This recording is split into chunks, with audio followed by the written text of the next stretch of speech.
Muy bien. Voy a pedir al pastor Víctor Palza, por favor, que nos guíe en oración para empezar. Guíanos en la palabra oración, Víctor, que Dios pueda bendecirnos en la clase esta noche.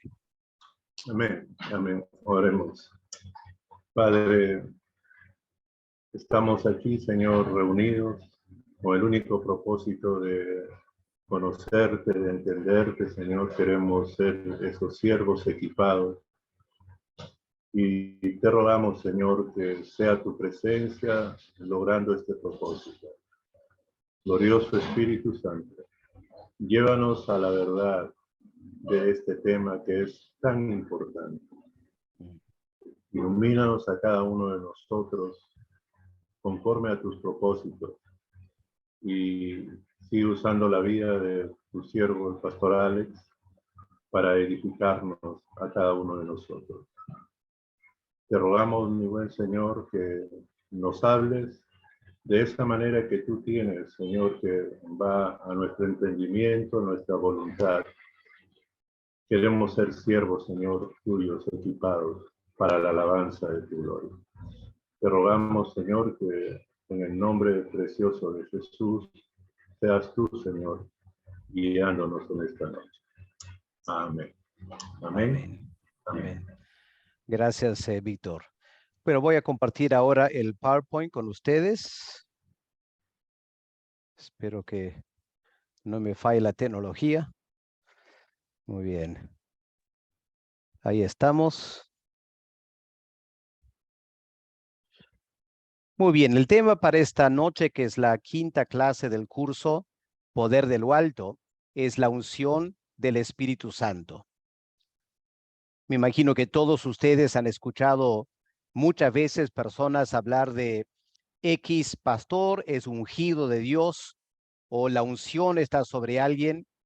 Y es una frase que se usa mucho en la iglesia.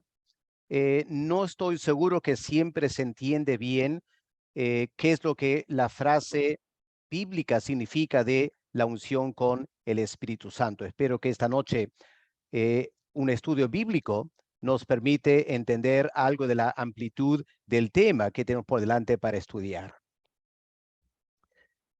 Vamos a empezar con los 3 textos del Nuevo Testamento, donde la frase unción se usa con relación al Espíritu Santo.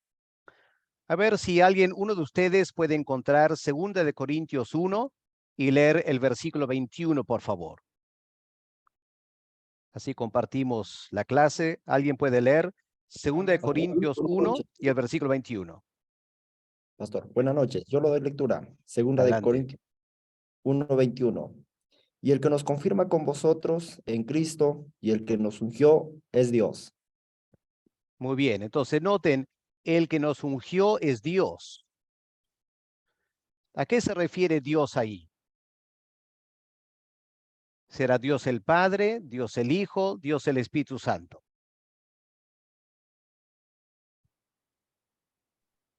Bueno, me parece que es... Sí, Dios el adelante. Padre. Buenas noches, hermanos. Pastor, considero que es Dios Padre porque es Él quien nos va a ungir con el Espíritu Santo. Muy bien, ya. Entonces, es Dios el Padre que unge con el Espíritu Santo, no el Espíritu Santo en sí en un sentido que nos unge. El Espíritu Santo es la persona que obra en nosotros, pero el agente de la unción, el que derrama sobre nosotros la unción, es Dios el Padre. El Espíritu Santo es la unción, pero el que nos unge con el Espíritu Santo es Dios el Padre. Ahora vamos a 1 de Juan, el capítulo 2, los versículos 20 y 27. Si alguien puede ayudarnos con esa lectura.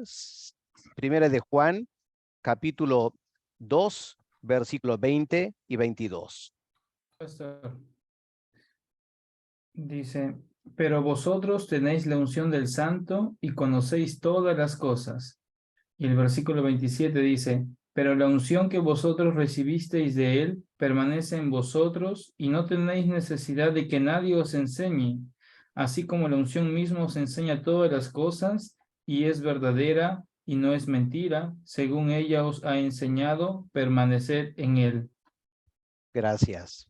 Ahora, en esos dos versículos, según el apóstol Juan, ¿cuál es el resultado de la unción con el Espíritu Santo? ¿Qué área de nuestras vidas nos va a ayudar? Un En la conocimiento. enseñanza es uno. La enseñanza, ok, muy bien. ¿Por qué? ¿Qué es lo que la unción nos concede, según Juan? Conocimiento. Pastor, Ya. nos va a dar la iluminación Sabiduría. para entender la escritura. Excelente, nos da iluminación, nos da conocimiento. Así que el apóstol Juan está enfatizando el aspecto cognitivo del Espíritu Santo. ¿Ya? La unción es dada para que sepamos cosas. Interesante cómo Juan enfatiza eso en esta carta. Ahora, la pregunta hay que hacerla, ¿quién es el ungido de Dios? ¿Quiénes son los ungidos de Dios? No son solo los grandes líderes espirituales. Creo que es una equivocación que tenemos hoy en día, que se suele hablar del ungido de Dios limitándolo a solo ciertos grandes líderes predicadores o personas a veces que hacen señales y milagros. Ellos son los ungidos de Dios. A veces se llaman apóstoles o profetas. Pero según la Biblia, todo creyente tiene la unción del Espíritu Santo. Vamos a ver esta noche que la unción tiene dos aspectos. Hay un aspecto universal. Todo creyente tiene el Espíritu Santo y por lo tanto tiene la unción del Espíritu Santo. Pero hay unciones, si podemos usar esa palabra. Hay grados de unción espiritual. Y todo creyente puede recibir mayor unción espiritual. Así que creo que eso es algo muy importante para captar al comienzo de esta clase. Estamos hablando de algo que está disponible para todo creyente. El anhelo del Padre es ungir a todos sus hijos con cada vez más del Espíritu Santo para que podamos vivir la vida cristiana a la plenitud. Vamos a empezar mirando el concepto de la unción en el Antiguo Testamento. Muy interesante. ¿Dónde está el primer pasaje donde se usa el concepto de ungir con aceite? Lo encontramos en Génesis 28, la experiencia del patriarca Jacob. ¿Qué leemos en Génesis 28 y el versículo 18? ¿Alguien puede leer, por favor? Dice, y se levantó Jacob de mañana y tomó la piedra que había puesto de cabecera y la alzó por señal y derramó aceite encima de ella. Qué interesante eso, ¿no? Aquí tenemos la acción de ungir con aceite, no una persona para un ministerio, sino una piedra. Derramó aceite encima de la piedra. El problema para nosotros es que Moisés no explica por qué Jacob lo hizo. Es una acción que queda ahí y habría que interpretarla a la luz de un estudio más completo del Antiguo Testamento. Si vamos a Génesis 35 y el versículo 14, alguien podría leer Génesis 35, versículo 14.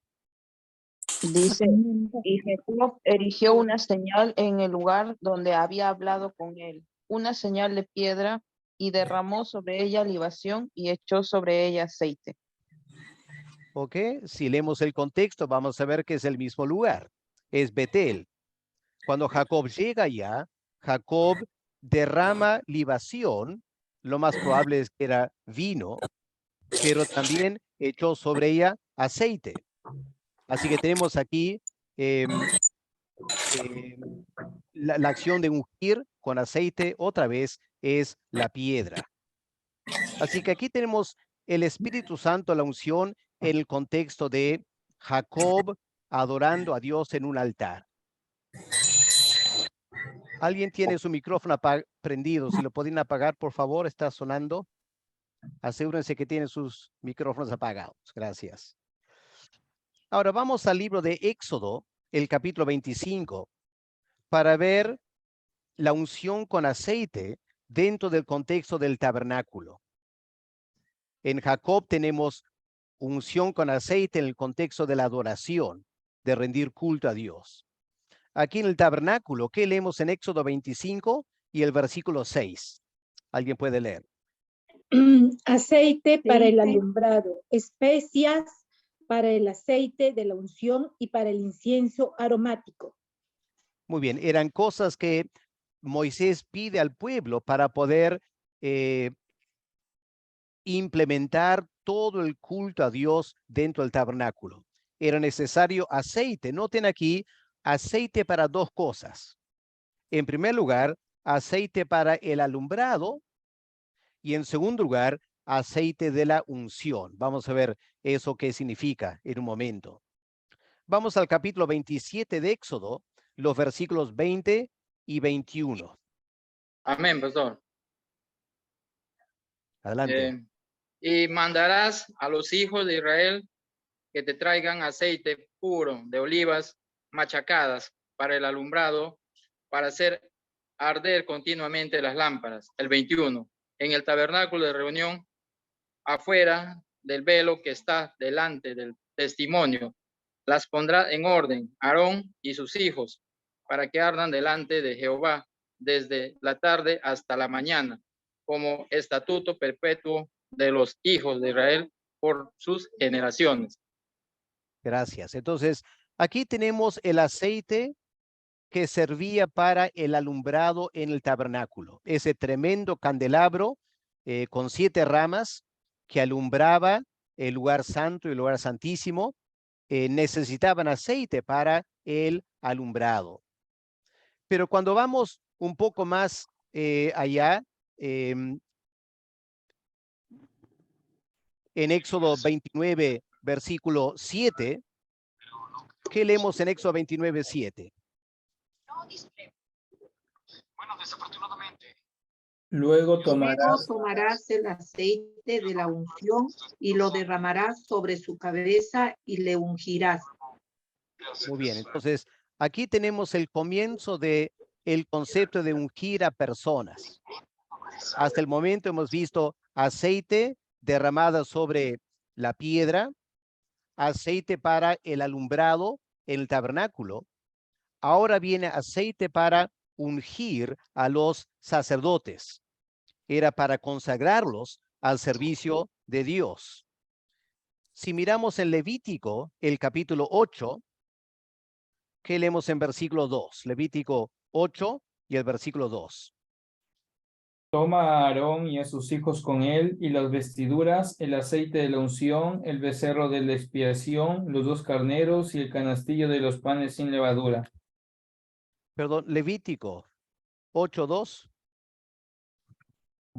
Sí, pastor. Sí, está bien.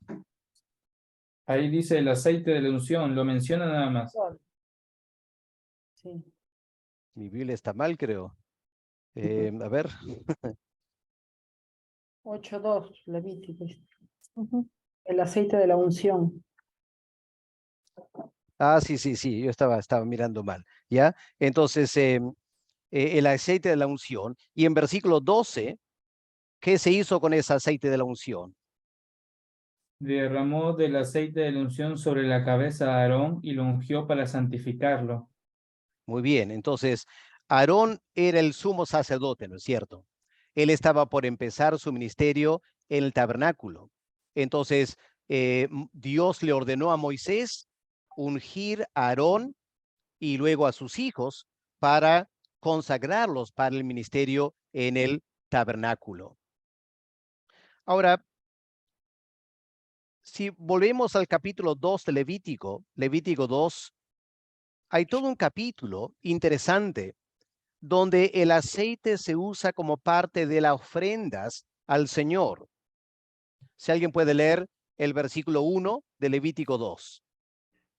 Cuando alguna persona ofreciere oblación a Jehová Su ofrenda será flor de harina sobre la cual echará aceite y pondrá sobre ella incienso.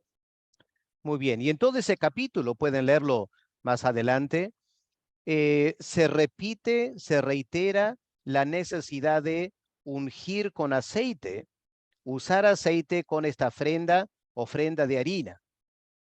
Y cuando uno lee el libro de Levítico, es interesante notar que Dios es muy específico en ciertas ofrendas de animales, no hay que usar aceite. Y en otras ofrendas hay que usar aceite. Y valdría la pena hacer un estudio detallado de en qué ofrendas se usaba y en qué ofrendas no se podía usar el aceite.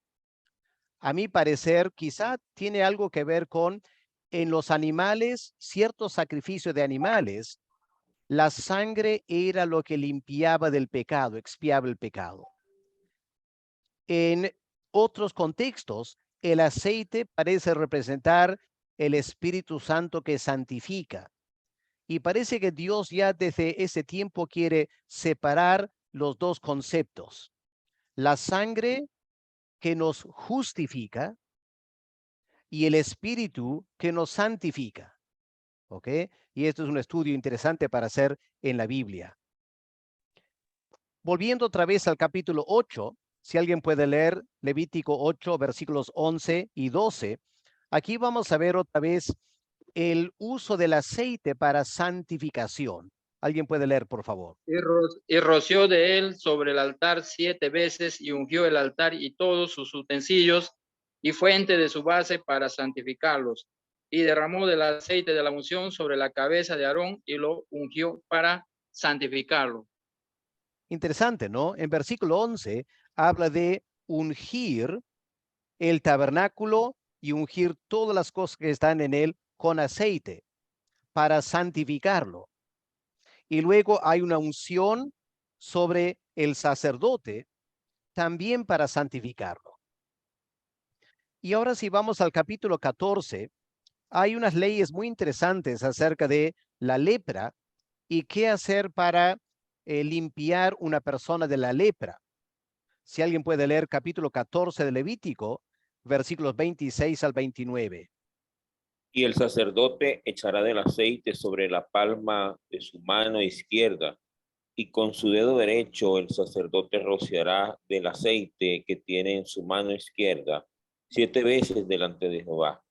También el sacerdote pondrá del aceite que tiene en su mano sobre el lóbulo de la oreja derecha del que se purifica, sobre el pulgar de su mano derecha y sobre el pulgar de su pie derecho, en el lugar de la sangre de la culpa.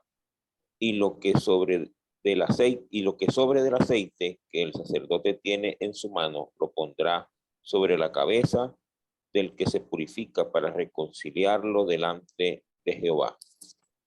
Muy bien, entonces, interesante aquí el uso del aceite en relación con el ritual para purificar una persona de la lepra. ¿Ok? Así que claramente en el Antiguo Testamento estamos viendo el concepto de aceite para alumbrar, el aceite para consagrar, el aceite para santificar. ¿Ok? Esto es lo que la ley de Moisés enfatiza. Pero también tenemos el aceite para la consagración al servicio a Dios.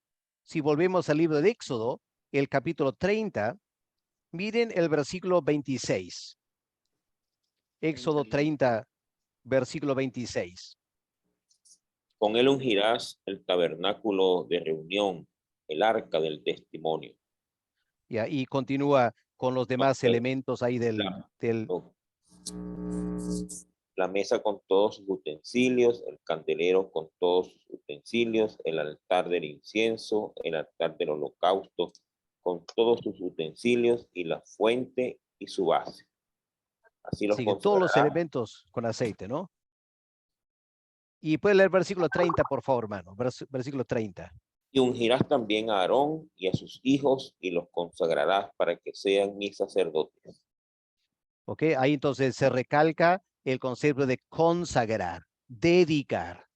al Señor con el aceite. Y capítulo 40 es simplemente cuando se implementa el tabernáculo, ahí también se cumple esa unción de aceite con el fin de consagrar todo para el servicio al Señor.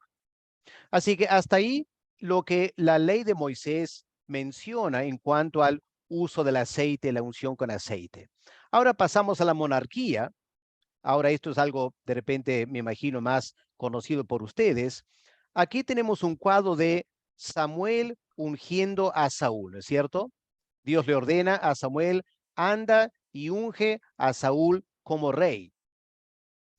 Y lo interesante de ese capítulo, primera de Samuel, capítulo 10, es el resultado, las consecuencias de esa unción con aceite. Las consecuencias están en versículos 6 y 7. ¿Alguien puede leer?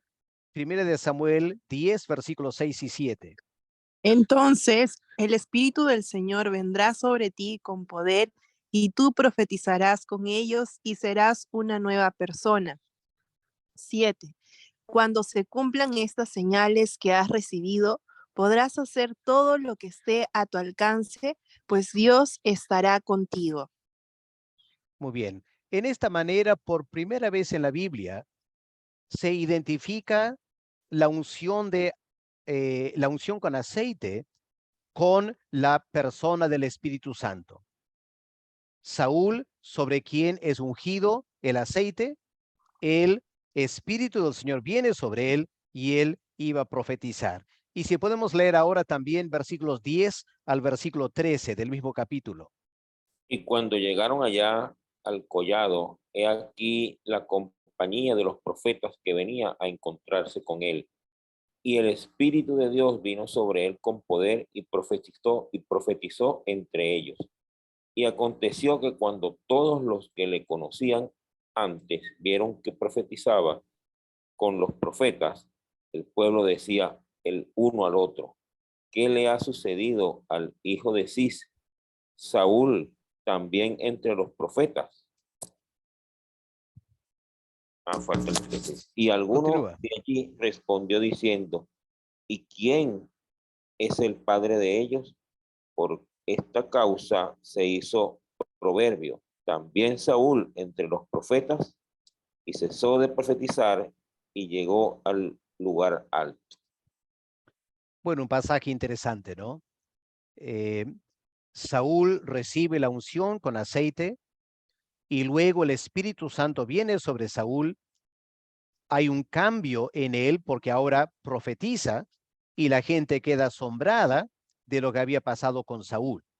Así que empezamos a notar aquí entonces la relación entre la unción con aceite y la manifestación del Espíritu. Ahora, pasando al caso de David, encontramos algo similar. Vamos al capítulo 16, 1 Samuel 16, el versículo 1 que leemos. Versículo 1. Dijo Jehová, Dijo Jehová, ¿hasta cuándo llorarás a Saúl, habiéndolo yo desechado para que no reine sobre Israel? Llena tu cuerno de aceite y ven. Te enviaré a Isaí de Belén, porque de tus hijos me he provisto del rey. Y se puede leer ahora, hermana, versículo 13 también, versículo 13. Y Samuel tomó el cuerno del aceite y lo ungió en medio de sus hermanos. Y desde aquel día en adelante el Espíritu de Jehová vino sobre David. Se levantó luego Samuel y se volvió a Ramá. Entonces vemos otra vez, ¿no es cierto? Un hombre, un joven en este caso, es ungido con aceite y el Espíritu Santo viene sobre él, empoderándolo para ser rey de Israel, aunque le llevó muchos años llegar a ese puesto, pero proféticamente ya estaba recibiendo esa manifestación. Ahora, lo que tenemos que entender acerca de la unción de Saúl y Samuel, Saúl y David, perdón, es que la monarquía se estableció en el contexto de la continuación del tiempo de los jueces. Yo sé que en nuestras Biblias tenemos un libro de los jueces y otro libro, 1 de Samuel. Y a veces pensamos que como es un libro diferente, es una época diferente. Pero tenemos que tener cuidado, hermanos. Porque si leemos detenidamente los primeros capítulos de Samuel, lo que vamos a encontrar es que estamos todavía en el tiempo de los jueces. Y los que conocemos bien el libro de los jueces, sabemos lo que repetidas veces dice el texto bíblico. Vino el Espíritu Santo sobre Gedeón y eso le permitió ser juez. Y luego vino el Espíritu Santo sobre otra persona y él pudo ser juez. Así que en el tiempo de los jueces, el Espíritu Santo venía sobre personas para empoderarlos para cumplir una función de ser juez. Lo que es muy importante notar, hermanos, es que esa unción con aceite no representa la santificación, sino la necesidad de tener poder espiritual. Esto lo vemos específicamente en el caso de Saúl. Porque Saúl recibe el Espíritu Santo, viene sobre él, le permite empezar a ser rey en Israel. Pero aunque el texto bíblico dice que él fue cambiado, él fue mudado, no hay que pensar que está hablando de algo como el nuevo nacimiento. Porque la lectura de la vida de Saúl indica un hombre que no conocía a Dios, que constantemente desobedecía a Dios y al final fue rechazado por Dios. Así que no hay que pensar que en ese tiempo la presencia del Espíritu Santo era una presencia santificadora. Claramente no lo fue en el caso de Saúl. Tampoco una influencia regeneradora. Era simplemente darle poder para ser juez o rey en Israel. Claro, para el caso de David es diferente, pero sabemos que David, aún antes de ser ungido, como joven, él ya conocía a Dios y confiaba en Dios y él da testimonio de cómo Dios le había ayudado. Así que lo que estoy diciendo es que siempre tenemos que tener cierto cuidado en la exégesis de no meter en pasajes del Antiguo Testamento toda la obra del Espíritu Santo revelada en el Nuevo Testamento. Tenemos que ir con cuidado y creo que otra persona como Sansón, por ejemplo, un hombre sobre quien vino el Espíritu Santo y le permitió hacer tremendas hazañas. Pero ¿hasta qué punto Sansón realmente conocía a Dios personalmente? Es un asunto para debatir quizás.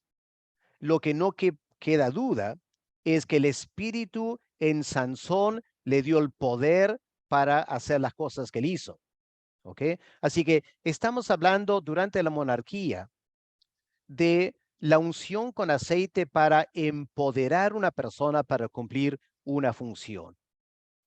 Y no necesariamente aseguraba un cambio interno. ¿Ok? Creo que eso es importante notar. Ahora, al pasar los años, si seguimos leyendo Samuel, Reyes y Crónicas, vamos a encontrar que rey tras rey, cuando era coronado, era ungido con aceite también. Pero el problema fue que esa unción de los reyes llegó a ser un simple ritual. Nada más que un rito. Porque en realidad muchos de esos reyes ni poder tenían para ser rey, eran pésimos reyes. Israel iba perdiendo más y más territorio, derrotado por los enemigos, así que la acción de ungir con aceite era algo simplemente ritualista, simbólico, que no confería ningún poder espiritual. Y es interesante que en ese contexto lo que empezamos a notar es la unción ahora de profetas. Así que pasamos de sacerdotes ungidos, la ley de Moisés, reyes ungidos en los libros históricos, y luego empieza la unción de profetas con aceite. Miremos, por ejemplo, Primera de Reyes 19 y el versículo 16. A Jehú, hijo de Ninsi, ungirás por rey sobre Israel, y a Eliseo, hijo de Safat, de Abel-Meola, ungirás para que sea profeta en tu lugar. Muy bien. Entonces, dos personajes muy diferentes. Un hombre llamado Jehú, ungido con aceite para ser rey. Pero si leemos la vida de Jehú, vamos a ver que él era un hombre que al final apoyaba la idolatría. En cambio, cuando Elías unge a Eliseo con aceite, da lugar a un tremendo ministerio profético en el cual el poder del Espíritu Santo claramente se refleja en la vida de Eliseo. Así que pasamos de la unción a reyes, que lamentablemente al final fue algo ritualista y no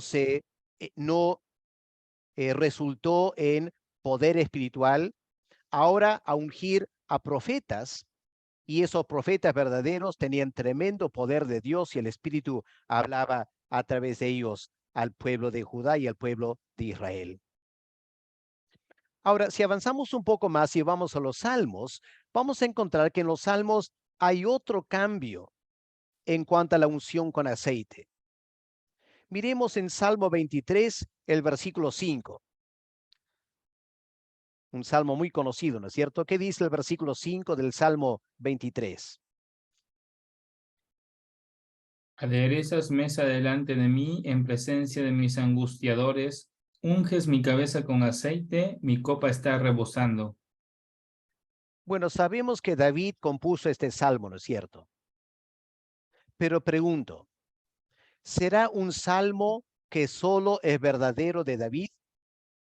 ¿Que solo se aplica a David? ¿O es el Salmo 23 un salmo para todo creyente? Que todo creyente lo puede decir. Obviamente que es lo segundo, ¿no es cierto?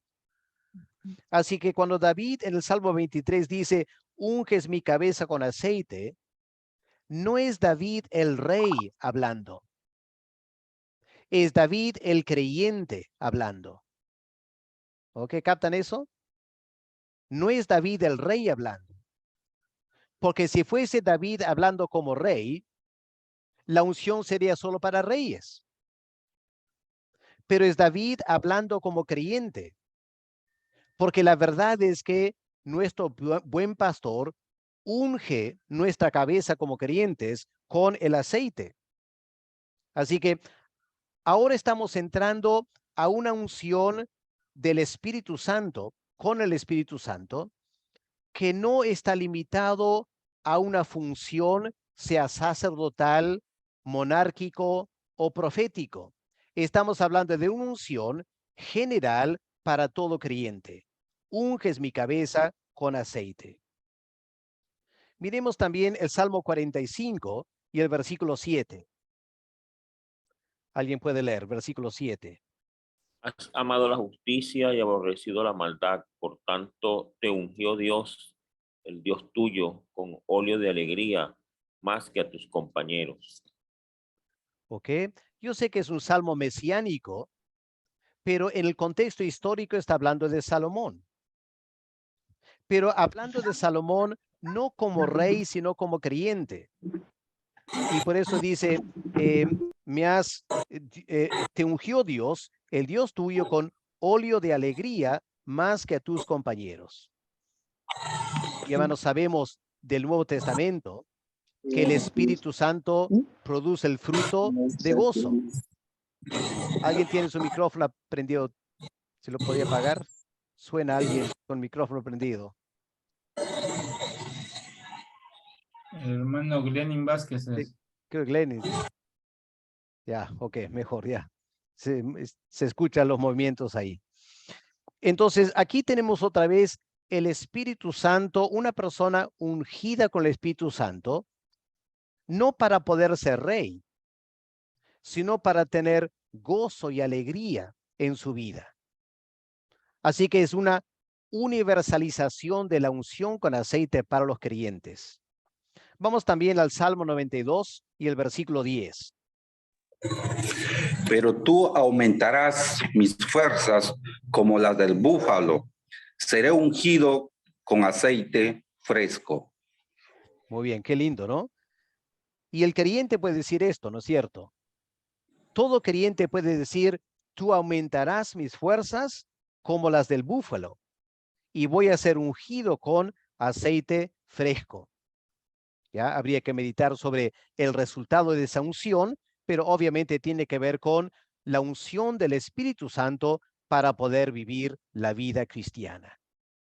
Así que, hermanos, aquí tenemos a grosso modo algo de la enseñanza del Antiguo Testamento en cuanto a la unción con aceite representando el Espíritu Santo. Y la conclusión a la cual podemos llegar es que el Antiguo Testamento enseña que la unción era para sacerdotes, para reyes, para profetas y al final para los creyentes en general. ¿Ok? Esa es más o menos la enseñanza del Antiguo Testamento en cuanto a la unción con aceite representando el Espíritu Santo. No sé si hay una pregunta hasta esta parte. ¿Alguien quiere hacer una pregunta ahora? De lo que hemos comentado. Pastor, buenas. Buenas. Sí, ¿qué tal, pastor?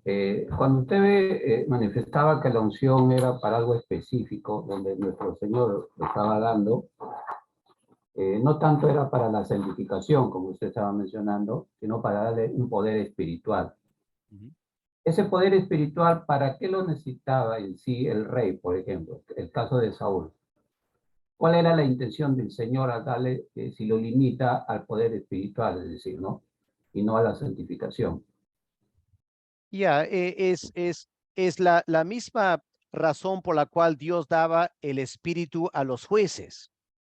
Era porque ellos por sí mismos no tendrían la valentía, el coraje, la confianza para poder actuar como jueces. Así que el Espíritu vino sobre ellos para darles la habilidad de cumplir la tarea que Dios les estaba dando. ¿Se acuerdan que cuando se iba a construir el tabernáculo, leemos que el Espíritu Santo vino sobre 2 hombres, dándoles la habilidad artística para crear todos los elementos vinculados con el tabernáculo? Así que ahí es el Espíritu Santo dando la capacidad para hacer algo. Lo vemos el caso del profeta Balaam también, ¿no es cierto? Ese falso profeta Balaam. El Espíritu Santo vino sobre él, no para santificarlo, sino para que él hable palabras proféticas.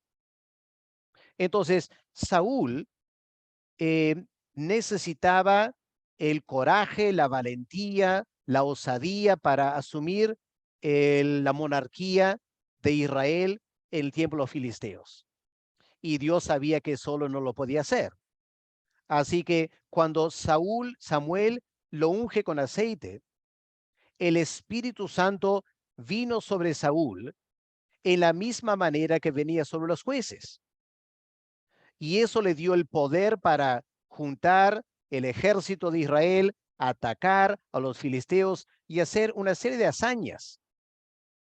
Lamentablemente, en todas esas hazañas había su vida marcada por desobediencia a Dios. Así que él pudo ser rey. En cierta manera fue un rey bastante eficaz, pero su vida personal dejó mucho que desear. Así que eso indica que el Espíritu Santo en Saúl cumplió un papel de darle las habilidades que necesitabas para cumplir la función que Dios le había entregado, mas no para santificarlo. Pastor, una consulta. Sí. ¿Podríamos decir entonces que la función que cumplió la unción del Espíritu Santo en el Antiguo Testamento equivaldría a la llenura del Espíritu Santo hoy en día o en el Nuevo Testamento? No, creo que en el Antiguo Testamento estamos en la primera, el pacto antiguo. Así que el papel del Espíritu Santo fue diferente en el antiguo pacto. Por eso Cristo dijo algo interesante a los apóstoles en Juan, en el aposento alto. Cristo dijo, el Espíritu está con ustedes, pero va a estar en ustedes. Ahora, ¿se acuerdan que durante el ministerio de Cristo, Él envió a los apóstoles para echar fuera demonios, para sanar, hacer poder? Pero llegó un momento cuando no podían echar fuera un demonio. Y entre los apóstoles que salieron para sanar y echar fuera demonios estaba Judas Iscariote. Y se supone que Judas Iscariote también predicaba, sanaba, echaba fuera demonios por el poder del Espíritu Santo que Dios le concedió. Pero todo eso era parte del antiguo pacto. El nuevo pacto tenemos una nueva época del Espíritu Santo, donde el Espíritu Santo hace cosas diferentes al antiguo pacto. Entonces, en el antiguo pacto, el Espíritu Santo era dado a ciertas personas para fines espirituales, ¿ok?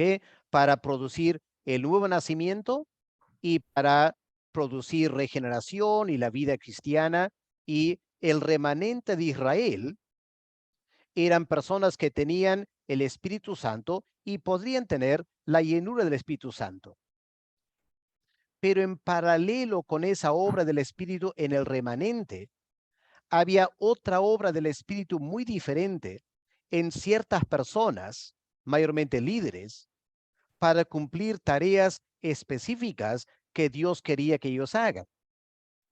Hay un caso, por ejemplo, interesante en el profeta Isaías. Habla de el rey Ciro y Dios le dice, mi ungido.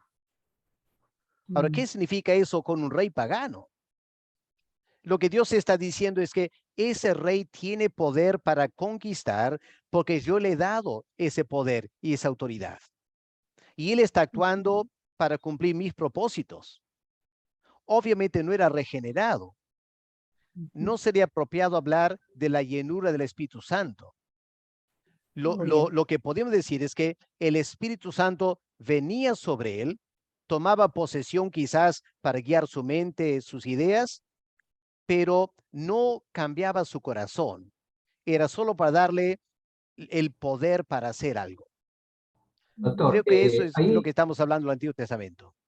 Ahí añadiendo solo un paralelo como una pregunta más. En el caso del rey Salomón, por ejemplo, él no pidió de repente esa parte que en el caso de Saúl el Señor le dio el poder, ¿no? Para enfrentar, como dice, pero el espíritu de sabiduría para poder gobernar sobre un pueblo grande fue algo que lo añadió el Señor y mucho más.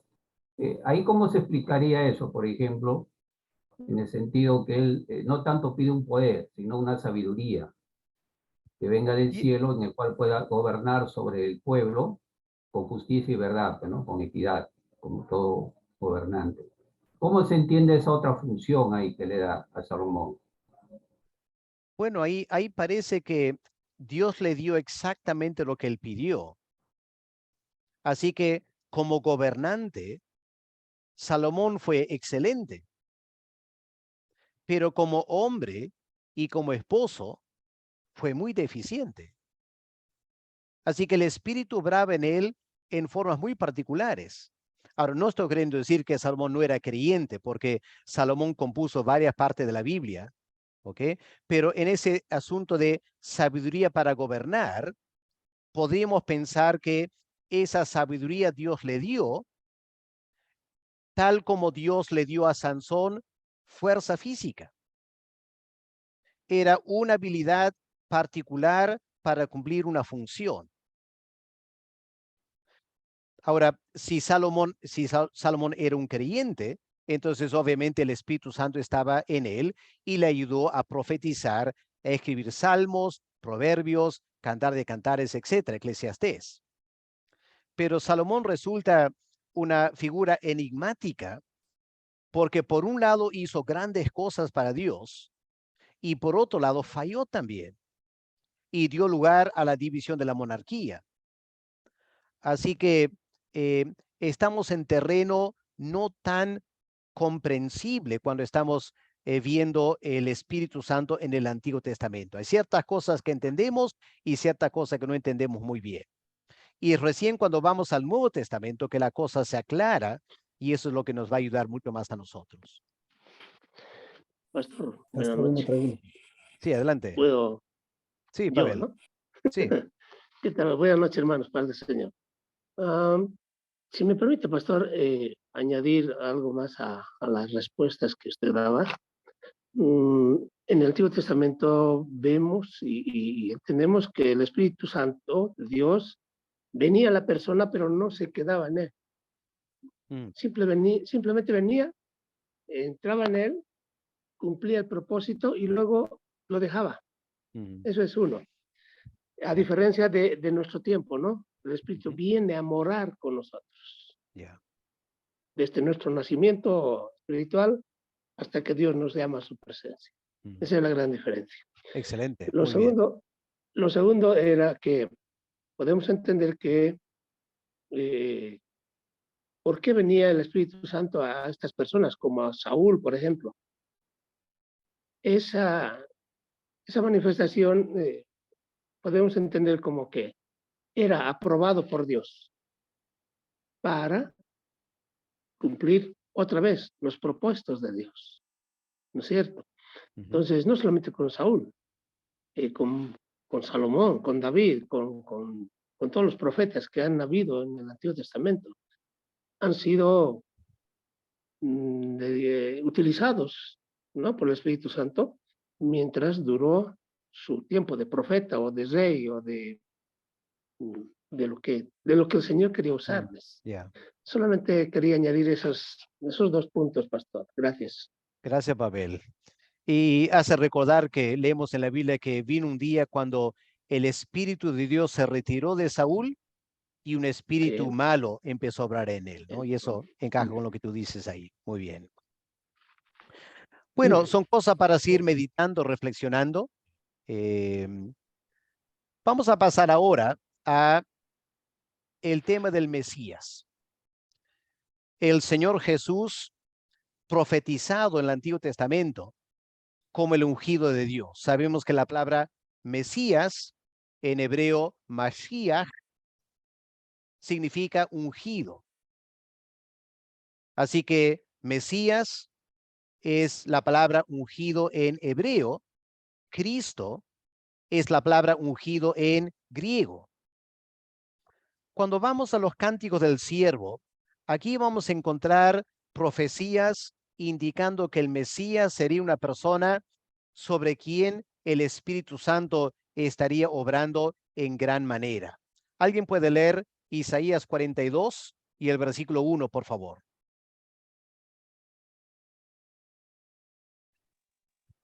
Este es mi siervo, a quien sostengo, mi escogido, en quien me deleito. Sobre él he puesto mi espíritu y llevará justicia a las naciones. Gracias. Y el resto de ese cántico indica las grandes cosas que el Mesías va a hacer, precisamente porque el Espíritu Santo estará sobre él. ¿Alguien puede leer también 61, versículo 1?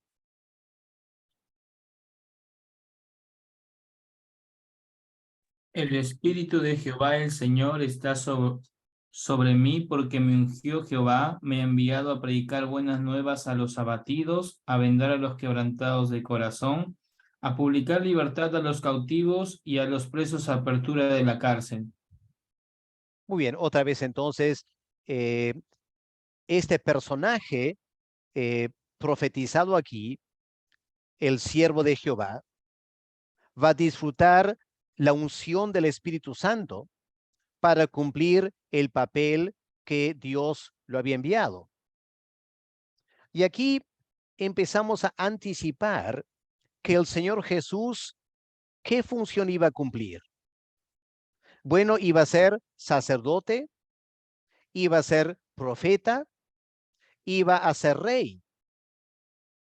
Y también iba a ser el modelo de creyente para toda la iglesia cristiana. Así que era imprescindible que el Espíritu Santo estuviera sobre él para cumplir esas tareas. ¿Cuándo fue ungido el Señor? En su bautismo, ¿no es cierto? Leemos que cuando fue bautizado en el agua por Juan, el Espíritu Santo en forma de paloma vino sobre él y quedó en él. Según las palabras de Juan, que Dios le había dicho, cuando veas el Espíritu Santo venir sobre alguien y quedar en esa persona, ese será el Mesías. Juan el Bautista lo vio. Y a partir de su bautismo, el Señor desarrolló su vida y su ministerio en el poder del Espíritu Santo. Ahora aquí tenemos un área de la teología que es profunda y compleja y que tenemos que tratar de entender, aunque no lo entendamos completamente. Aunque Cristo era el eterno Hijo de Dios encarnado, en él él era la segunda persona de la Trinidad. Es interesante que durante su ministerio, él no obró como el Hijo de Dios. Es decir, no usó su poder divino para su ministerio. Porque de haber usado su poder divino, no sería necesario que sea ungido con el Espíritu Santo. Entonces, el Espíritu Santo vino sobre Cristo, el Dios encarnado, para que él, en su humanidad, como ser humano, desarrolle todo su ministerio, toda su vida espiritual, hasta la muerte en la cruz, en el poder del Espíritu Santo.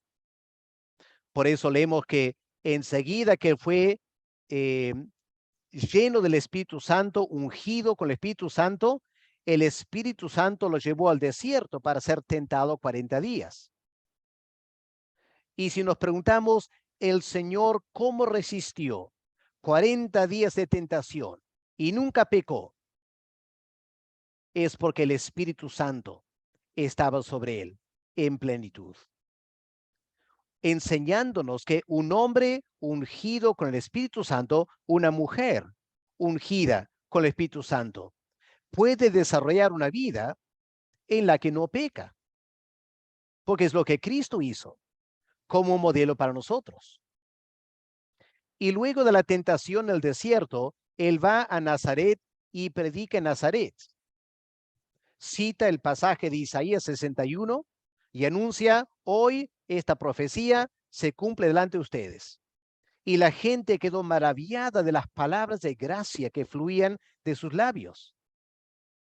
El Señor, cuando predicaba, él predicaba en el poder del Espíritu Santo. La unción del Espíritu Santo estaba sobre él para predicar.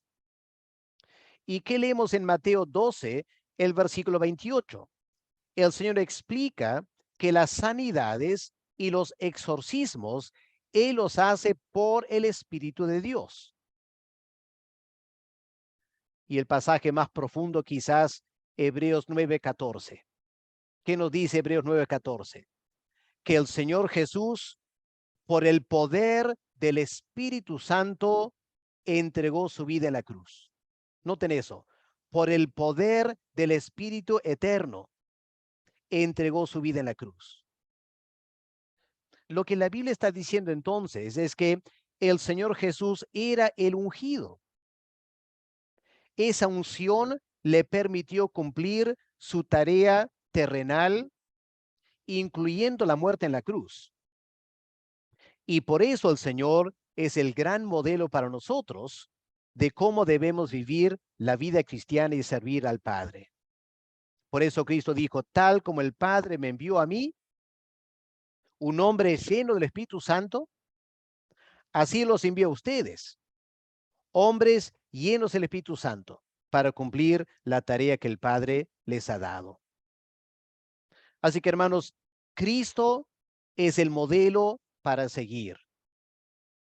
Sabemos que Él prometió la venida del Espíritu Santo. En esos pasajes en Juan 14 y 16, Cristo prometió el Consolador.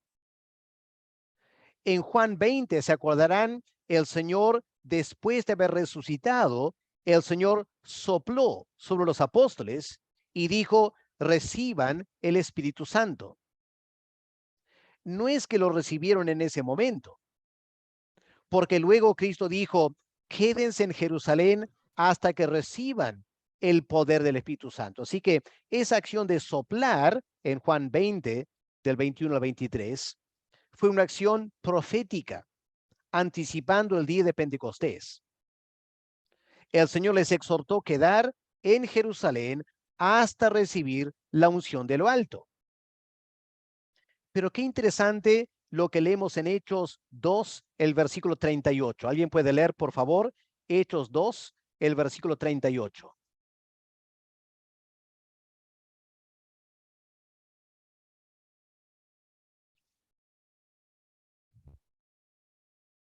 Pedro les dijo, arrepentíos y bautícese cada uno de vosotros en el nombre de Jesucristo para perdón de los pecados y recibiréis el don del Espíritu Santo.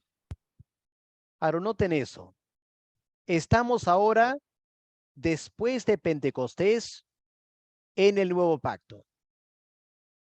Según Pedro, ya no será necesario esperar la unción, porque Pedro promete, ¿ya? Si ustedes se arrepienten y se bautizan en el nombre del Señor, van a recibir el don del Espíritu Santo. Enseguida. No tienen que esperarlo. Y aquí tenemos una gran diferencia entre el Antiguo Testamento y el Nuevo Testamento. En el Nuevo Testamento, el Espíritu Santo es dado a cada miembro de la iglesia. Todos los que nacen de nuevo del Espíritu Santo reciben el Espíritu Santo en su vida, en sus corazones, ¿ya? No tienen que esperar, no tienen que buscar ciertas experiencias. El momento que un creyente, una persona, se arrepiente de sus pecados, confiesa a Jesús como su Señor, la promesa es, van a recibir enseguida el Espíritu Santo en sus corazones. ¿Ok? Y esto es el Espíritu Santo para la vida del creyente. Ahora, ¿cuáles son los efectos en el creyente de la unción del Espíritu Santo? Aquí vamos a empezar a recopilar lo que hemos estudiado hasta ahora y aplicarlo al caso del creyente. Lo que queda claro en la Biblia es que la primera manifestación de la unción del Espíritu Santo es la iluminación y entendimiento espiritual. Es lo que Juan dice en Juan 2, versículo 20. La unción está en ustedes y por eso ustedes conocen todas las cosas. Recordemos que en el tabernáculo el aceite se usaba para alumbrar. Eso es simbólico de la iluminación espiritual que Dios nos da por el Espíritu Santo a partir del momento del nuevo nacimiento. Estoy seguro que ustedes conocen bien la enseñanza del apóstol Pablo en cuanto a la iluminación del Espíritu Santo. En 2 Corintios 3, bueno, alguien puede leer versículos 14 al 17, por favor. 2 Corintios 3, versículos 14 al 17.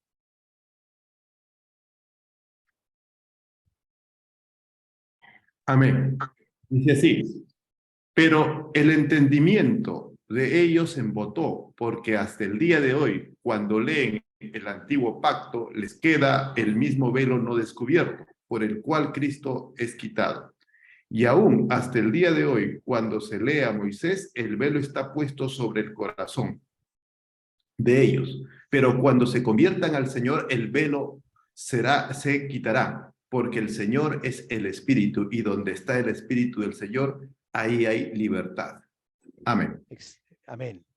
Y esa libertad mencionada en versículo 17, ¿qué clase de libertad es? Es libertad intelectual.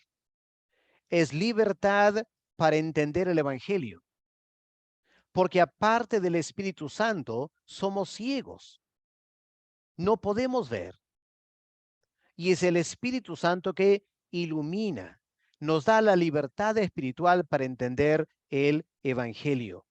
Es lo que Pablo dice en el siguiente capítulo, capítulo 4, si alguien puede leer versículos 3 al 6.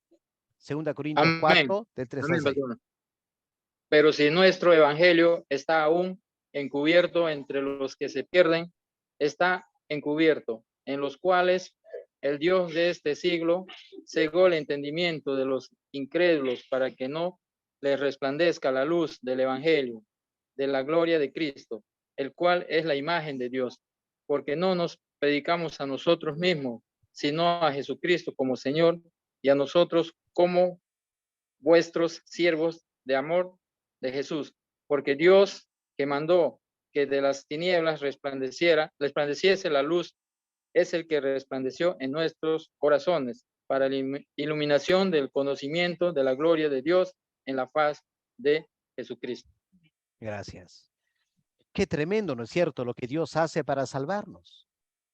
Amén. Él toma hombres y mujeres muertos en el pecado y por el Espíritu Santo nos regenera, nos da vida espiritual. Al mismo tiempo, toma hombres y mujeres ciegos espiritualmente y los ilumina, abre sus ojos espirituales para poder entender la salvación y responder con fe en Cristo. Ahora aquí surge una pregunta interesante. En el nuevo nacimiento, cuando recibimos esta vista espiritual, ¿la recibimos a la perfección?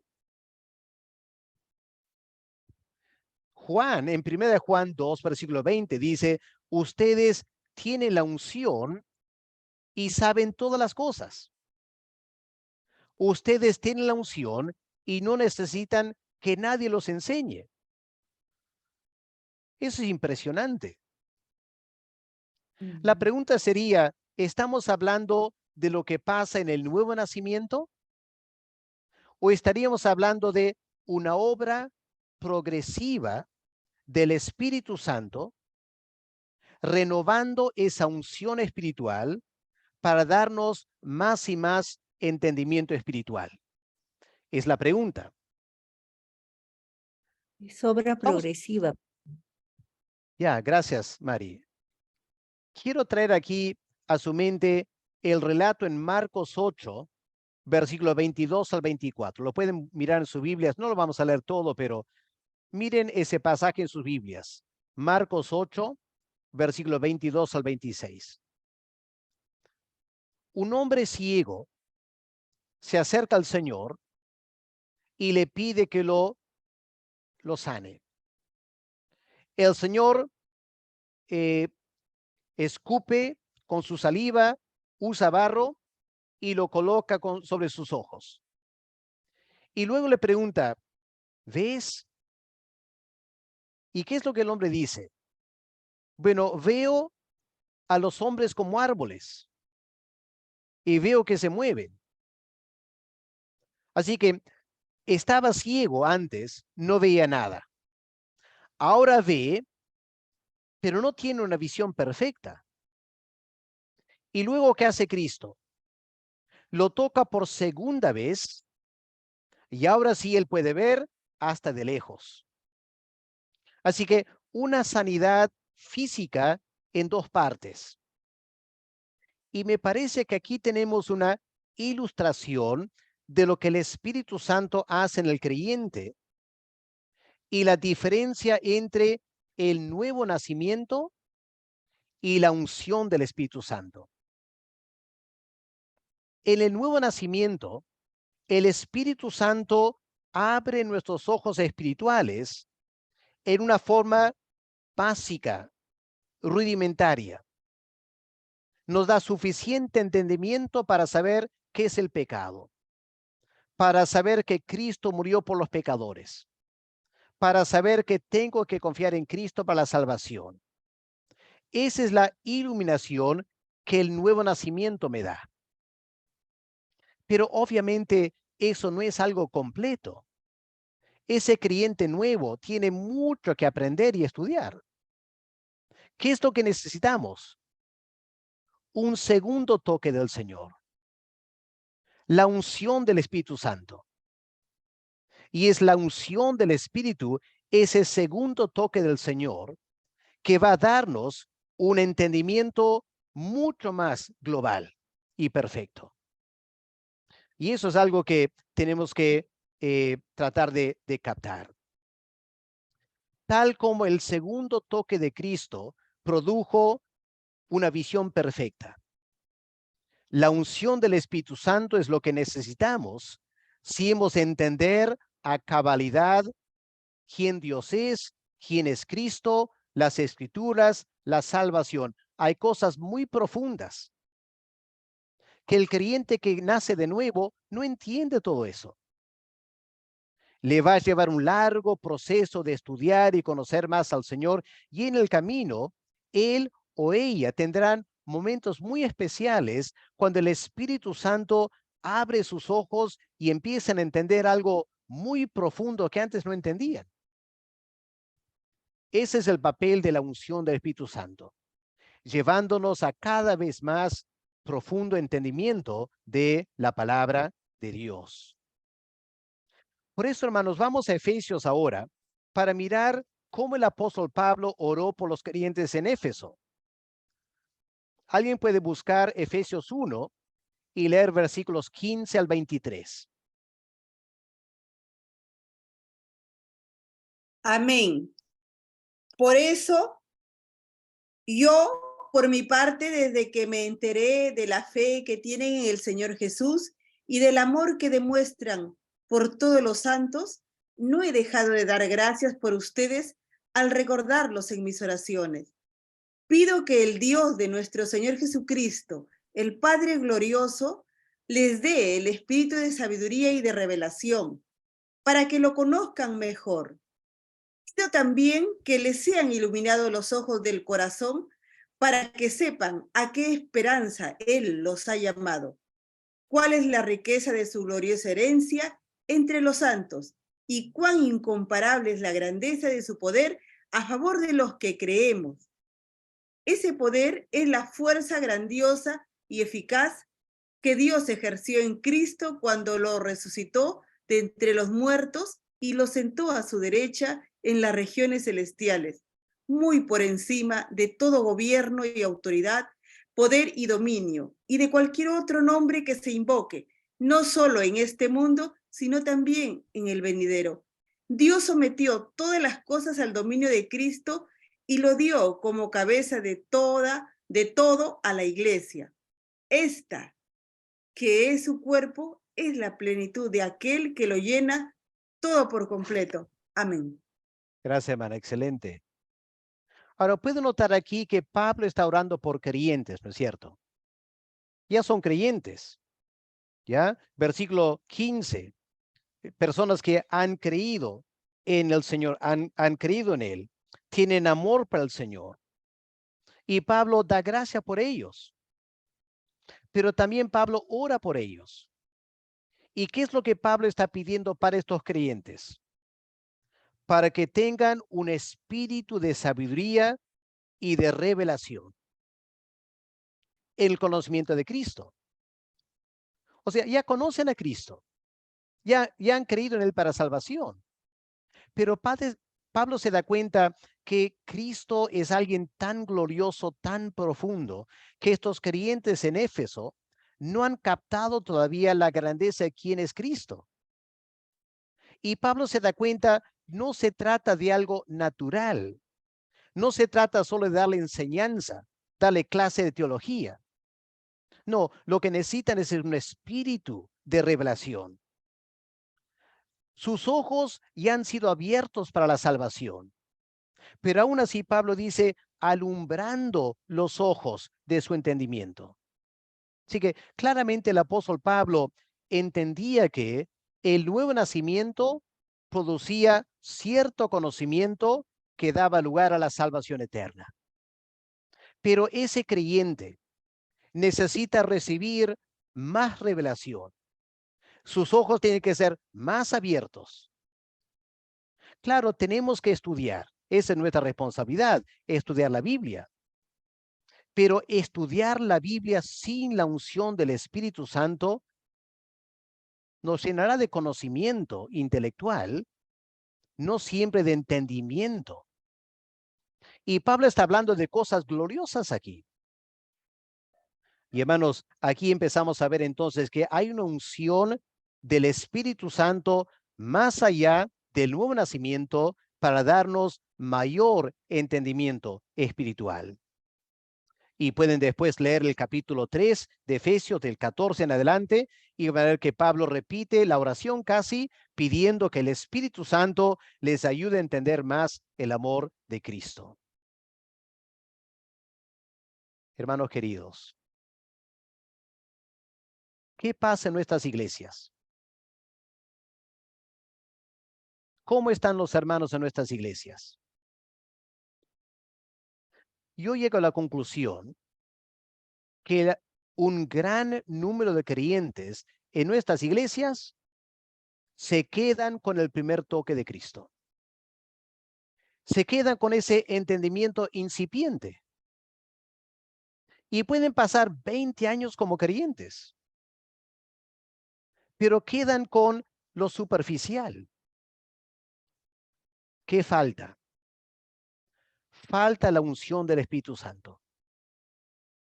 Esa unción que los va a llevar a las aguas profundas de la persona de Cristo, de Dios, de la salvación, de la vida cristiana.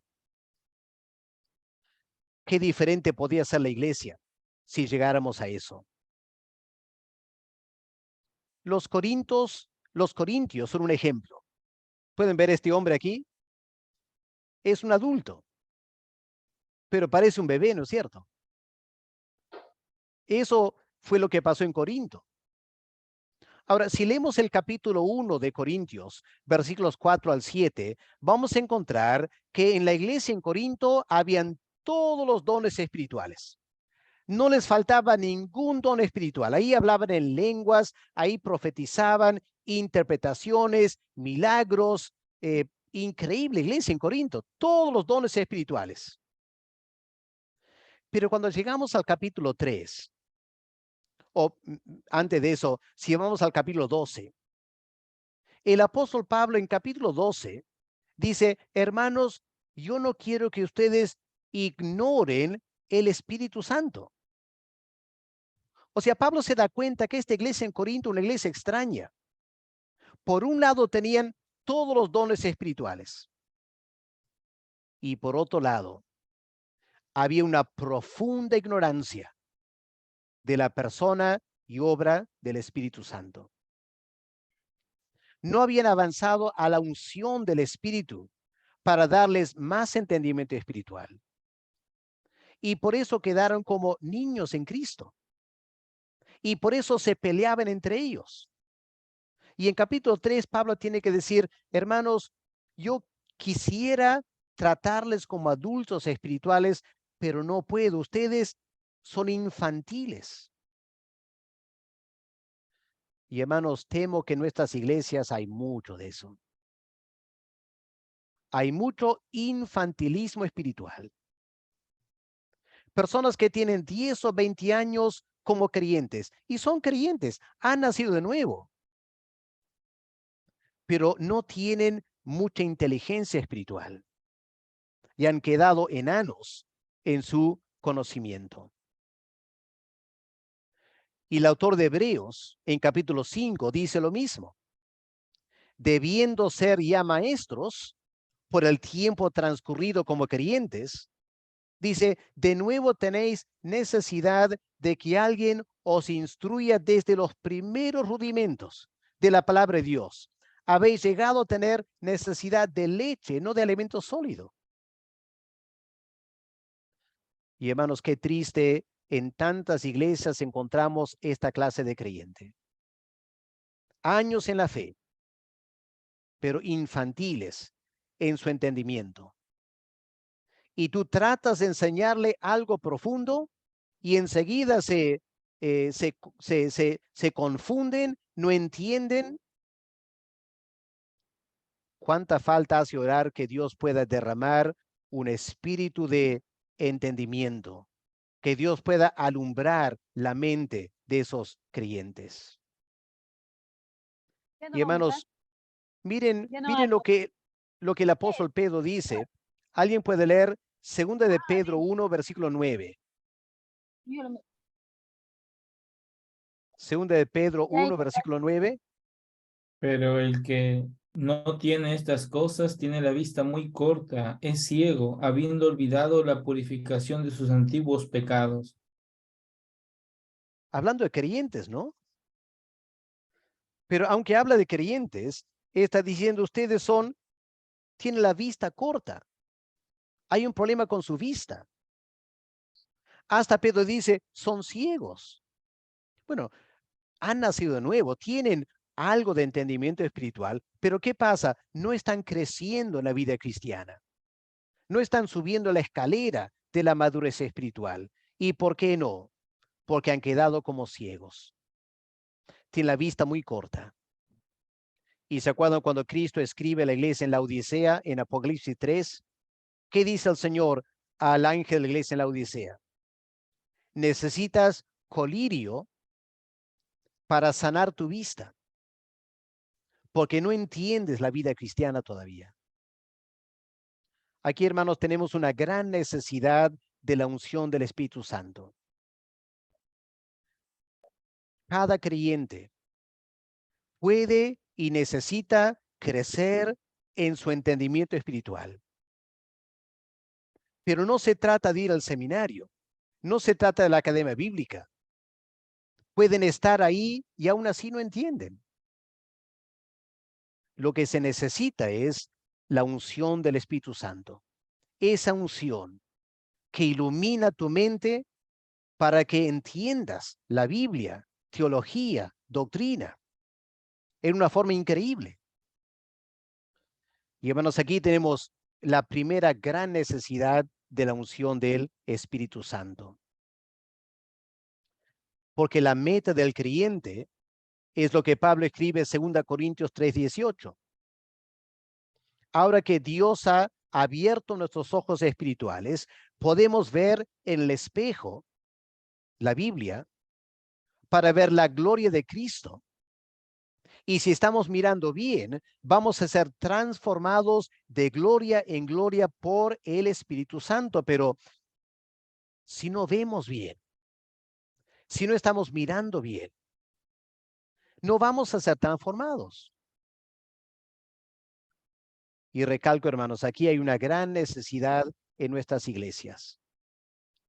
Y hay que reconocer con todo el respeto que iglesias carismáticas, pentecostales, asambleas de Dios, con todo el respeto que ellos merecen. Yo temo que muchas de esas iglesias son parecidas a la iglesia en Corinto. Iglesias que se dividen todo el tiempo. La iglesia más dividida, por lo general, es la iglesia pentecostal. Se dividen. Toda clase de nombre. Busca en Google, vas a ver la cantidad de variedad de iglesias pentecostales. Y cuando tratas de enseñar en una iglesia pentecostal, te das cuenta rápidamente que tienen tan poco conocimiento por lo general. Yo sé que hay algunos pentecostales que tienen bastante conocimiento y gracias a Dios por eso. Pero en mis años en Perú, me han invitado a enseñar en varias iglesias pentecostales. Y tristemente, mi experiencia ha sido que aunque hablan del Espíritu Santo para señales y milagros y dones de lenguas y todo lo demás, cosas fundamentales de la Biblia y la teología no entienden. Igual que la iglesia en Corinto. Así que nos hemos equivocado tanto pensando que el hombre ungido, el creyente ungido va a ser un gran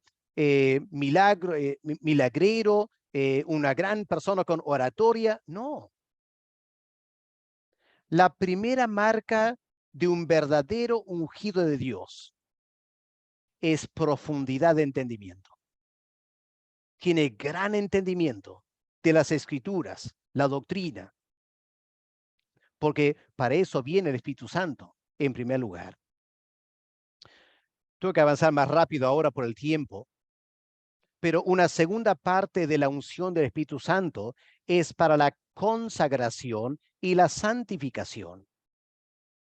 Esto es anticipado en el Antiguo Testamento, cuando los sacerdotes eran ungidos para consagrarlos y para santificarlos. Pero aquí, hermanos, les pregunto, les invito a reflexionar. ¿Acaso no vemos el mismo proceso en la santificación que acabamos de ver en la iluminación? ¿A qué me refiero? Cuando una persona nace de nuevo, obviamente el Espíritu Santo empieza a santificar su vida. Pero lamentablemente muchos creyentes quedan con esa incipiente santificación. Es decir, dejan los pecados más obvios, ¿no es cierto? De repente dejan la borrachera, dejan una vida sexual y moral, dejan esas cosas cuando nacen de nuevo y son bautizados. Pero la pregunta es, ¿avanzan en la santificación de su carácter y su temperamento y sus actitudes? Lo que causa tantos problemas en la iglesia son creyentes de 10 o 20 años que se consideran los más maduros y los líderes, pero su carácter tiene muy poco de Cristo. Orgullosos, pleitistas, carnales y otras cosas, no han avanzado en la santificación. Tuvieron esa santificación incipiente, dejando esos pecados más obvios, pero no han avanzado a la santificación en su carácter. Para eso está la unción del Espíritu Santo. Cuando el Espíritu Santo unge poderosamente un hombre y una mujer, el proceso de la santificación avanza más rápido y empezamos a ver cambios en su carácter, cambios en su reacción. Por ejemplo, empezamos a ver un creyente fervoroso. Encontramos un creyente ahora que quiere conversar siempre de cosas espirituales. Les pregunto, hermanos, en su iglesia, pregunto, ¿todos los hermanos tienen gran fervor espiritual? ¿O será que solo unos cuantos tienen fervor espiritual y la gran mayoría medio apáticos? O pregúntate, en tu iglesia, los miembros, ¿les gusta estar hablando siempre de temas espirituales en su conversación? ¿O empiezan a hablar del clima, la política, el fútbol, cualquier cosa, menos temas espirituales? ¿Y cómo es la vida de oración? Claro, todo creyente ora. Pero la pregunta es, ¿cuántos hermanos en nuestras iglesias pasan una hora orando todos los días? ¿Qué de compartir el evangelio o su carácter? Porque cuando el Espíritu Santo unge un creyente, empieza a cambiar su carácter. Ese creyente ahora es fervoroso, quiere servir en la iglesia y al empezar a servir en la iglesia, rápidamente asume liderazgo y todo el tiempo ese creyente está sirviendo a Dios con gran gozo, con gran alegría. No importa si otros sirven o no, él quiere servir, ella quiere servir. Y lo hacen mes tras mes, año tras año. Lamentablemente, creyentes así en la iglesia son muy pocos. ¿Qué significa eso? Que falta una obra más poderosa en sus vidas, una consagración más profunda, una santificación más profunda. Ese es el papel de la unción del Espíritu Santo, de llevarnos más allá del nuevo nacimiento a una obra total en nuestras vidas. Y pasamos al tema de poder y autoridad espiritual.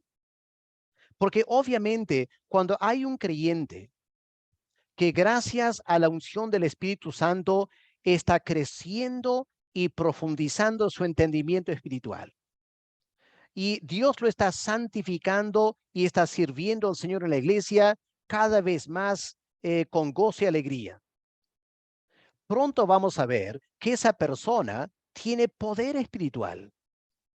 Tiene poder espiritual. Dios lo empieza a usar. Y lo usa más que usa a otros en la iglesia. Y nos damos cuenta que cuando esa persona empieza a trabajar, creyentes son edificados.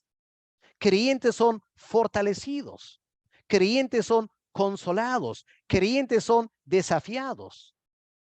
Es decir, es una persona en la iglesia sirviendo al Señor, pero se nota poder espiritual.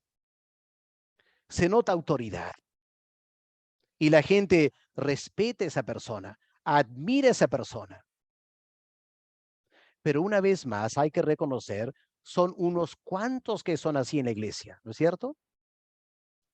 Cuando todos deben ser así. Porque para eso está el Espíritu Santo. Y ese poder espiritual se manifiesta en discernimiento. Ese creyente que está viviendo así en el Espíritu, consciente o inconscientemente, se da cuenta que tiene discernimiento espiritual. Empieza a conversar con alguien y rápidamente se da cuenta lo que X persona necesita. Empieza a ver cosas escondidas, pecados ocultos en hermanos en la iglesia. Es el Espíritu Santo, ¿no es cierto? Revelando como a Cristo. Porque esto es lo que el Espíritu Santo quiere hacer. Quiere darnos poder, autoridad en la vida y el ministerio cristiano. Pero claro, esto viene después del conocimiento. Viene después de la santificación. Lamentablemente hay gente en la iglesia que quiere tener de frente poder espiritual para hacer milagros y grandes cosas. Y no quiere pasar por proceso de entendimiento. Y no quiere pasar por el proceso de la santificación. Y lo que pasa es que no tiene poder espiritual. Lo finge. Pretende tener poder espiritual. Pero no es un verdadero poder espiritual. Porque, hermanos, este siempre será el orden. Primero, el Espíritu Santo da entendimiento espiritual. Luego, el Espíritu Santo consagra y santifica. Y es después de todo eso que viene el poder espiritual. Porque Dios no puede darnos poder espiritual si no somos santificados y si no tenemos conocimiento. Muy peligroso eso. Dios obra en orden. Y hermanos, otra cosa que la unción da es hermosura espiritual. Pueden ver esta persona aquí, su piel. Cuando untas con aceite, ¿qué pasa con la piel? Empieza a brillar, ¿no es cierto? Y hermanos, eso es lo que el Espíritu Santo hace en nosotros. La unción del Espíritu Santo hermosea nuestro carácter. Hermosea nuestra personalidad. Esos aspectos ásperos de nuestro carácter. Dios empieza a trabajar con eso. Y poco a poco nos volvemos más amables, más dóciles, más humildes, más sencillos, y la hermosura de Cristo se empieza a notar en nuestras vidas cuando el Espíritu Santo nos unge. Eso es lo que Dios quiere hacer en nosotros. Y hermanos, el Espíritu Santo va a promover la belleza de la humildad, la belleza de la sencillez, la belleza de la sinceridad, la belleza del altruismo, la belleza de la amabilidad. Qué lindo es la persona ungida con el Espíritu Santo. Y el testimonio de Pablo en 2 Corintios 2:14. Pablo dice, el Señor siempre nos lleva en triunfo y deja notar la fragancia de Cristo en nuestras vidas. Y hermanos, eso es lo que el Espíritu Santo quiere hacer, ¿no es cierto? El Espíritu Santo quiere glorificar a Cristo. El Espíritu Santo quiere producir en nosotros la imagen de Cristo en su totalidad, no solo una parte. Y hermanos, de eso se trata la unción del Espíritu Santo. Para concluir, todo creyente debe anhelar esta clase de vida cristiana. Todo creyente. Pero para eso tenemos que pedir a Dios que nos unja. No una sola vez para siempre, sino que nos unja día tras día con el Espíritu Santo. ¿Se imaginan cómo esto podría transformar nuestras iglesias? Si nuestras iglesias estarían anhelando cada miembro ser un ungido de Dios, y esos creyentes disfrutarían mucho más la vida cristiana si tuviéramos la unción del Espíritu Santo. Así que, hermanos, les dejo esta clase para que reflexionemos y que tengamos un anhelo que Dios pueda ungirnos cada vez más para que estas áreas se puedan manifestar en nuestra vida también. Ok, hermanos, ahí terminamos la parte de el PowerPoint, así que vamos a volver a mirarnos otra vez. ¿Alguna pregunta, hermanos, que quieren hacer antes de terminar esta noche? Pastor, disculpe, a este punto he compartido varias cosas ya sobre la unción. Ya hemos llevado la clase de la llenura del Espíritu Santo, pero ¿cuál sería la diferenciación entre la unción y la llenura, pastor? Disculpe. Muchas de estas cosas van a estar entrelazadas. No podemos separarlas todos en forma muy clara. La llenura del Espíritu Santo se da cuando el creyente se rinde al Señor y permitimos al Espíritu Santo controlar cada vez más las áreas de nuestras vidas. ¿Ok? Esa es la llenura. La unción es el fruto de eso. Es el resultado de eso. ¿Ya? Ese creyente que se deja controlar más y más por el Espíritu Santo, ¿qué va a encontrar? Que cuando lee la Biblia, entiende cosas que antes nunca entendía. Ese creyente, por el mismo proceso de la llenura, va a encontrar que el Espíritu Santo controla su boca, sus reacciones, su ira, lo que sea. Así que la llenura produce la unción y las manifestaciones de la unción en nuestras vidas. ¿Ok? Todo es la obra del Espíritu Santo en nosotros. Gracias, pastor. ¿Otra pregunta? Y pastor, con respecto a la manifestación de los dones, regularmente tenemos en mente más o menos que cuando se evidencian dones en una iglesia es por obra del Espíritu Santo, ¿no? Ahora, como usted ha compartido, en algunas iglesias se manifiestan más que en otras, pero no necesariamente eso dice que han entrado en un grado de santificación. Entonces,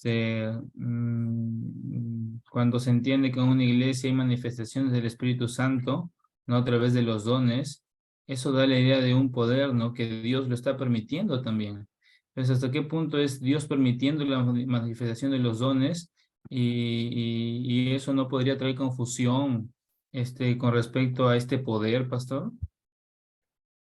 Sí, tiene razón. Tomemos el don de enseñanza. ¿Ya? Una persona en la iglesia puede tener el don de enseñanza y Dios lo usa en la enseñanza. Pero si ese creyente con ese don no está trabajando los frutos del Espíritu Santo, ¿qué va a pasar con esa persona? Se puede llenar de orgullo de tanto conocimiento que tiene y empieza a pelear doctrinalmente con otros que no coinciden con ellos en la enseñanza. Tiene el don y Dios los usa en su amor para edificar a la iglesia. Pero si no tienen un carácter santificado, ese don puede traer problemas también. Así que parece que eso estaba pasando en Corinto. Dios en su misericordia estaba permitiendo las manifestaciones de muchos dones espirituales. Porque eso le compete a Dios, ¿no es cierto? Dios es el que da los dones. Pero el fruto del Espíritu Santo, esa es mi responsabilidad. Yo debo buscar eso, sometiéndome al Espíritu Santo. Muchos en Corinto no querían someterse al Espíritu Santo.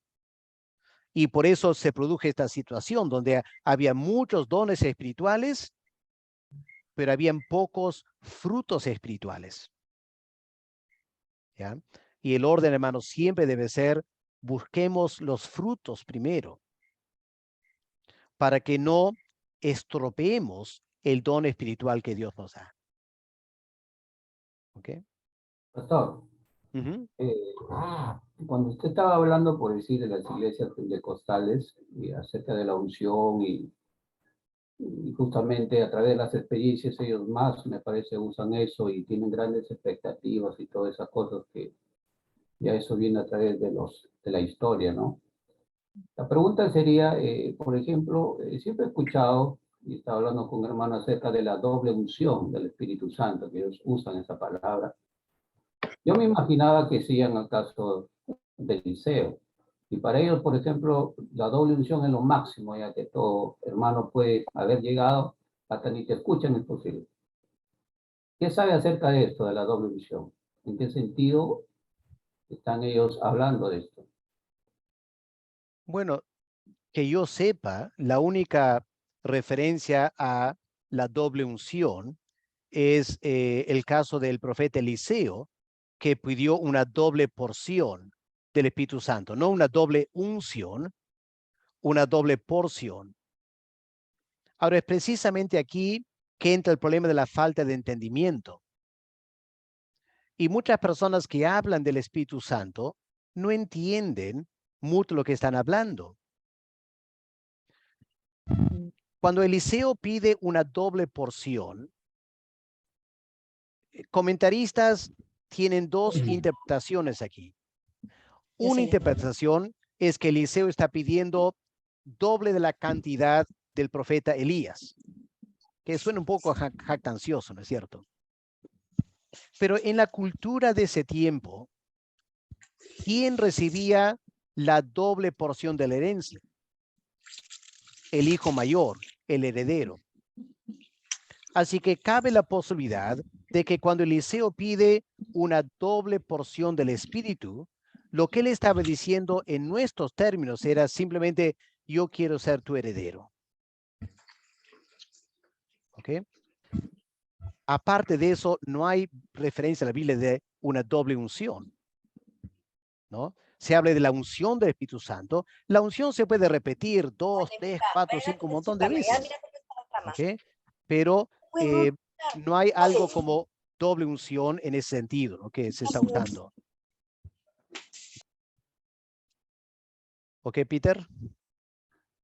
¿Alguien más? ¿Una pregunta final? Pues, pastor, mi pregunta también es, ¿por qué a veces cuando el siervo del Señor, un líder que aprendía rápido las cosas del Señor por medio de la unción del Espíritu Santo, y por orden de Dios y por orden del siervo, te da la oportunidad de predicar en el púlpito, y hay hermanos de 20, 22, 23 años que están buscando el pormenor del predicador y agenciándose de hermanos todavía que están como líderes y diciendo, pero ¿en qué ha terminado? ¿Cuál ha sido el mensaje de la prédica?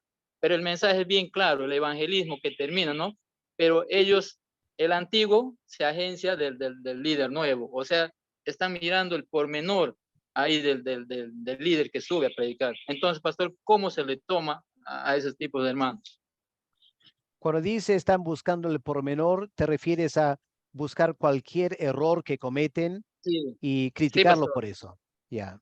Sí. Bueno, yo sé que algunos hermanos tienen un verdadero celo por la verdad. Y por eso a veces cuando alguien comete un error garrafal en la predicación, podían comentar, ¿no? Para mantener la sana doctrina. Eso es una cosa.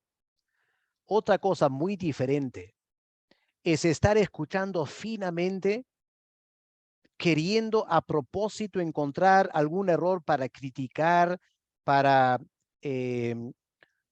ofender, para cuestionar ese ministerio. Eso es infantilismo espiritual, ¿no es cierto? Esa es la actitud de niños que juegan juntos y se pelean por cualquier tontería. Eso es indebido en la iglesia. ¿Ya? Eso no debe estar pasando. Eso muestra una actitud bastante negativa, el deseo de predominar, el querer criticar a otro para que yo quede bien. Esas cosas, hermanos, son lo que afectan tanto a la iglesia, el testimonio. ¿Ok? Y no tiene mucho del Espíritu de Cristo. Dios nos guarde de nunca estar haciendo esas cosas. ¿Ok? Pero lamentablemente a veces se ve en la iglesia. Pastor, pregunto. ¿Ok? Ya, sí, sí. ¿Es correcto cuando un pastor o evangelista quiere orar por los hermanos para que sean ungidos por el Espíritu? Bueno, el apóstol Pablo en la carta a los Efesios, él dice que él está orando por los Efesios que tengan este espíritu de entendimiento, que Dios alumbre sus ojos para entender. Entonces, el pastor puede orar por eso. Ya puede orar, Señor, derrama tu espíritu, unge la congregación con entendimiento espiritual, con consagración, con santificación, con hermosura espiritual. Qué lindo que el pastor pida eso. Porque lo que está pidiendo es que toda la iglesia sean hombres y mujeres llenos del Espíritu Santo. No queriendo él ser el máximo, ¿no? Está queriendo que todos avancen. Y eso es muy saludable, ¿no?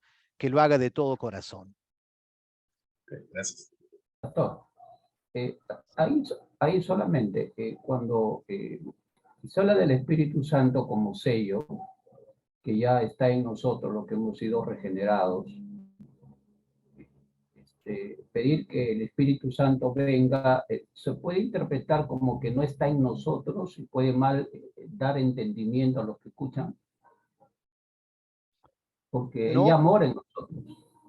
¿O no? Claro, A ver si sí, el Espíritu mora en todo creyente. Es imposible ser un creyente sin tener el Espíritu Santo.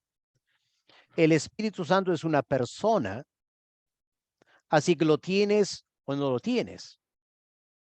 No puedes tener la mitad de una persona. ¿Ok? Ahí es donde tenemos que tener cuidado con la analogía de aceite o con agua, porque uno podría pensar en un vaso medio lleno. ¿Ya? Puede estar medio lleno de líquido, pero una persona no es así. Así que el apóstol Pablo dice, todo creyente tiene el Espíritu Santo.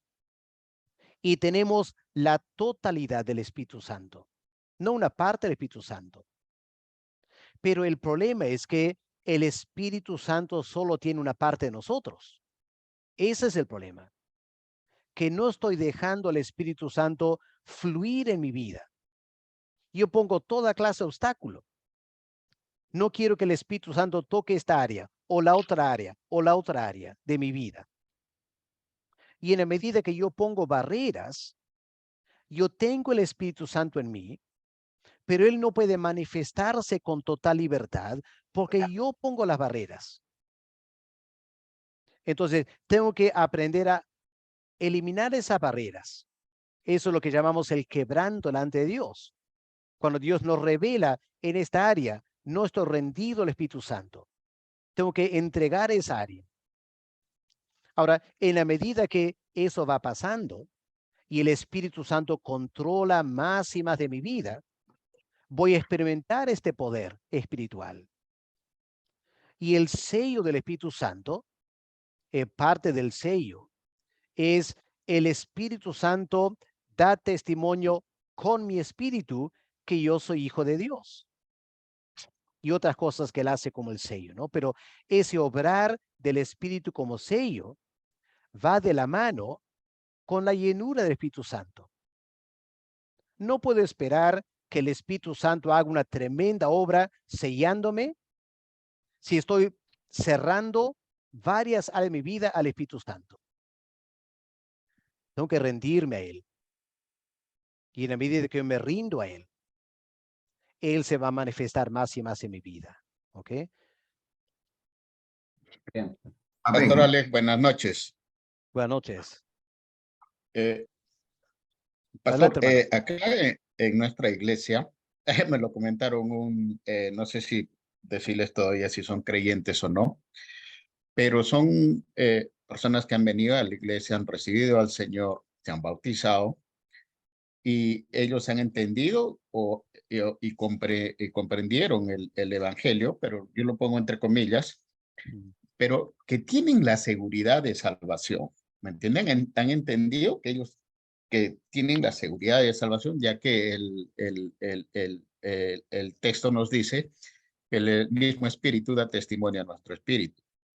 Pero al saber ellos que ya son salvos, que con seguridad me lo dijeron a mí, pero que han dejado de venir a la iglesia. ¿Entiende? Y dice en segunda de Pedro 1, 10, 11, dice, esfuércense más todavía por asegurarse del llamado de Dios, ¿no? Entonces podrían tener los frutos del Espíritu, pueden ser buenas personas como ellos pudieran llamarse, pero no encaja. ¿Cuál es la situación exacta de ellos, pastor? Bueno, hermano, recordemos ¿qué dice la Biblia del corazón humano? Es engañoso más que todas las cosas. Tenemos una increíble habilidad de engañarnos a nosotros mismos. Recordemos lo que el Señor dice en Mateo capítulo 7. Muchos dirán en ese día, Señor, Señor, en tu nombre echamos fuera demonios y sanamos. Y esas personas seguramente dirían, yo estoy seguro de la salvación. Pero ¿qué dijo Cristo? No los conozco. ¿Y cuál era el problema aquí? Cristo dice, por los frutos los conoceréis. Así que cuando una persona dice que es salvo y todo lo demás, pero no va a la iglesia, se está engañando. Porque se supone que ir a la iglesia es entre las cosas más fundamentales que el creyente hace.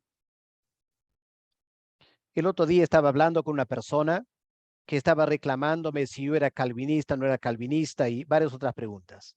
Y yo contesté de la mejor forma posible y al final, porque empecé a sentir algo había raro aquí. Le dije a la persona, hermano, ¿a qué iglesia asistes? Y él me dijo, al momento no estoy yendo a ninguna iglesia. Yo dije, hermano, ¿y cuándo fue la última vez que fuiste a una iglesia? Hace 5 años. Dije, hermano, pero Hebreos dice, no dejáis de congregar como algunos lo hacen por costumbre. Y él se puso el plan, no, pero todas las iglesias tienen la mala doctrina, eso no glorifica a Dios, yo no creo que debe ir a una iglesia que no glorifica a Dios, así yo quedo aquí en la casa y leo la Biblia. Bueno, esa persona puede decir que está seguro que es convertido. Pero podría tener una gran sorpresa el día del juicio final. Cuando Cristo dice, ¿dónde están tus frutos? Y una persona que no va a la iglesia por 5 años, algo muy serio está pasando mal en su vida. Especialmente si Dios te deja tranquilo. Porque la Biblia dice que cuando estamos desobedeciendo a Dios, ¿qué hace Dios? Nos disciplina. Y si una persona tiene 5 años de desobediencia y sigue tranquilo, uno empieza a llegar a la conclusión, no es creyente. Porque hace rato el Espíritu Santo lo habría disciplinado. Ahora, claro, nadie tiene el derecho de juzgar a otro, solo Dios sabe. Pero esos son los problemas que se manifiestan a veces en la iglesia. ¿ok? Y lamentablemente podemos engañarnos. Por eso yo dije que la seguridad de la salvación tiene 3 elementos. Tiene en primer lugar esa confirmación del Espíritu Santo con mi espíritu que soy hijo de Dios. Es una evidencia. Segunda evidencia, yo tengo una profunda convicción de ser salvo, que el Espíritu Santo me da esa seguridad. Y en tercer lugar, tengo los frutos que evidencian la salvación. Y eso es lo que Pedro dice en 2 Pedro capítulo 1. Tienes que producir estos frutos. Tiene que abundar en ti estos frutos, porque si abundan esos frutos, no vas a caer jamás, sino que estás confirmando tu salvación. ¿Ok? Y de esa manera Dios nos alerta al peligro de engañarnos a nosotros mismos, pensando que somos salvos, cuando los frutos de nuestras vidas dicen lo contrario. Pastor Alex. Sí. Una pregunta. ¿Cómo debemos entender Mateo 11:13? Lucas 11:13, porque este versículo muchos hermanos lo tergiversan, donde dice, pues si vosotros siendo malos sabéis dar buenas dádivas a vuestros hijos, ¿cuánto más vuestro Padre Celestial dará el Espíritu Santo a los que se lo pidan? ¿Está diciéndonos a nosotros los creyentes que debemos pedir el Espíritu Santo? O tal vez será histórico en el sentido que los discípulos todavía no tenían el Espíritu Santo, o se refiere a la llenura o la unción que estamos viendo el día de hoy, ¿no? Aclarar eso, hermano. Gracias. Américo. El contexto de Lucas indicaría que estaban todavía en el antiguo pacto. Las profecías eran que en el nuevo pacto el Espíritu Santo sería derramado sobre todas las naciones. Así que esa petición por el Espíritu Santo sería una forma de decir, Señor, cumple tu promesa. Empieza el nuevo pacto y concédenos el Espíritu Santo. ¿Ya? Uno lo podía tomar en ese sentido, por el contexto histórico de Lucas 11 en el antiguo pacto todavía. Y Cristo hablando a personas que estaban en el antiguo pacto todavía. Ahora, cuando llegamos al nuevo pacto, todo creyente ya tiene el Espíritu Santo. No necesitamos pedir, si somos creyentes, al Espíritu Santo, porque la promesa ya está dada, Hechos 2. Si se arrepienten y se bautizan creyendo en Cristo, van a recibir el don del Espíritu Santo. Entonces, el creyente en el nuevo pacto no tiene por qué pedir que el Padre me dé el Espíritu Santo.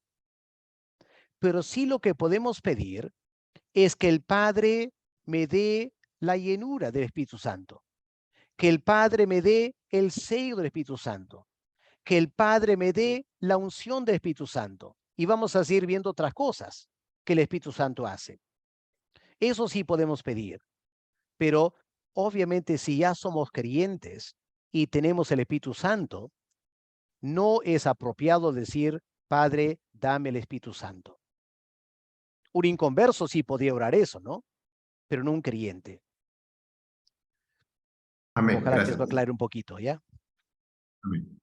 Bien, hermanos, ya son las 10 casi, así que hemos estado 2 horas aquí. Nos hemos excedido el tiempo, así que mejor lo paramos ahí. Cualquier otra pregunta que quieran hacer, me escriben por WhatsApp para contestar. Pero gracias por estar aquí esta noche. Espero que este tema les ha ayudado a reflexionar. Y el otro lunes vamos a continuar con otro tema de la obra del Espíritu Santo en nosotros. Américo, guíanos en oración para terminar, por favor, hermano. Amén, pastor. Muchas gracias. Vamos orando, mis hermanos, y dando gracias a Dios por todo este tiempo. Padre bendito que estás en el cielo, te damos la gracia, Señor, por este tiempo de habernos, Señor, deleitado, regocijado, Señor, alegrado con escuchar, Señor, tu palabra, escuchar, Señor, estas verdades. Gracias porque tu Espíritu Santo nos da esa luz, Señor, para entender, aclarar, Señor, lo que estaba tal vez algo oscuro, Señor, algo no entendible, pero ahora lo entendemos cada día un poquito más, Señor. Gracias por tu siervo, nuestro hermano Alex. Bendice su vida, su familia, el ministerio, Señor, y sigue, Señor, bendiciéndonos a través de su vida y de todo este ministerio. Gracias, Señor, te damos en el nombre de Jesús. Amén. Amén. Amén. Gloria. Muy bien, hermano, muchas gracias. Que Dios les bendiga.